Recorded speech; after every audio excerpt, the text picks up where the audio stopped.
The hypersonic phase just started, not with a missile streaking across continents, but with something far more calculated, a coordinated strategy. Signals emerging from multiple fronts, Iran-linked missile capabilities targeting US bases, Russia watching closely, supporting indirectly, positioning strategically. This is not just escalation, this is alignment. And when alignment happens at this level, it changes everything. Because this is no longer about isolated conflicts. This is about a network forming, a system of pressure being applied across military, geopolitical, and financial layers at the same time. And the most dangerous part, it's happening just below the threshold of full-scale war. Think about this. A missile that costs a fraction of a high-end defense system can force a response worth millions. A single strike, or even the threat of one, can disrupt operations, trigger retaliation, and move global markets. That's the David versus Goliath reality. Low-cost offense against high-cost defense. And that's why this matters.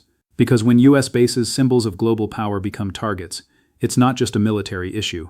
It's a signal that the balance of power is being tested, that the system is under pressure, and that escalation is no longer theoretical. Now let's go deeper.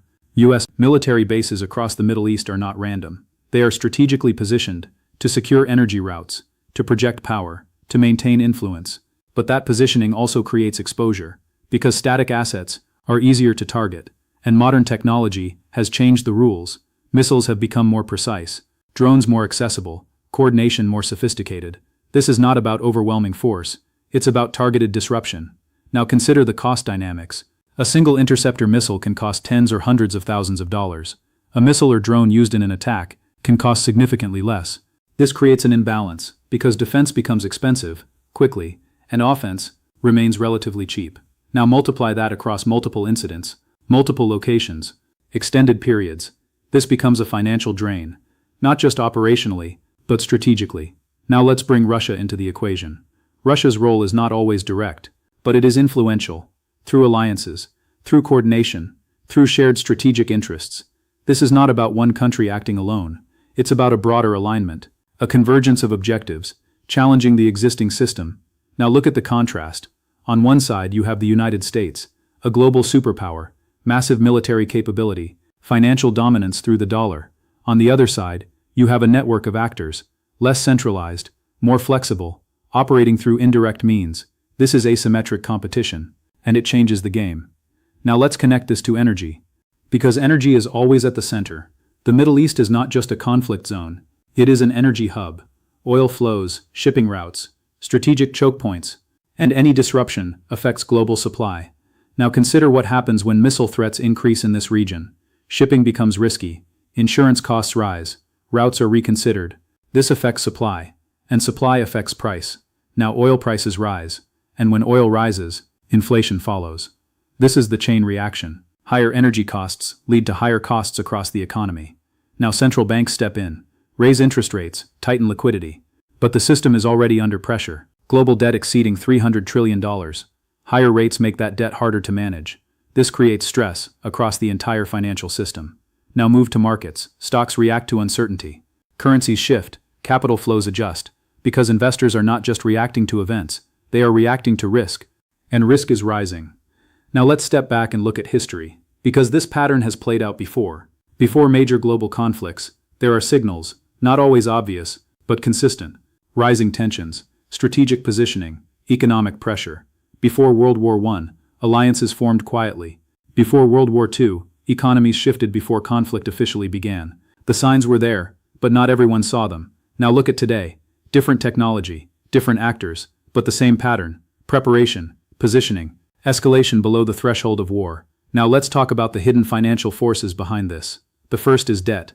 The global system is heavily leveraged. High debt limits flexibility. It makes the system sensitive to shocks. The second is currency power. The dollar dominates global finance, but that dominance creates incentives for others to challenge it, to build alternatives. The third is resource control. Energy, infrastructure, supply chains. These are the foundations of power, and control over them determines influence.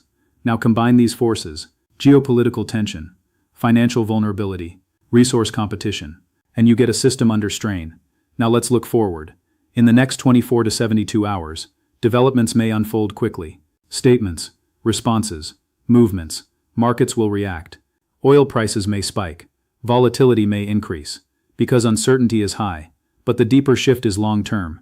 Because once a system enters this phase, it doesn't easily return to stability. It adapts, or it breaks. Now consider the broader implications. Increased military spending, higher energy prices, more volatile markets. This creates pressure on governments, on economies, on societies. This is not just conflict, this is systemic stress. Now here's the most important point. The system is already fragile. High debt, tight liquidity, geopolitical tension. And now, escalating conflict dynamics. This is the convergence, multiple pressures aligning. This is how crises begin. Now here's the final warning.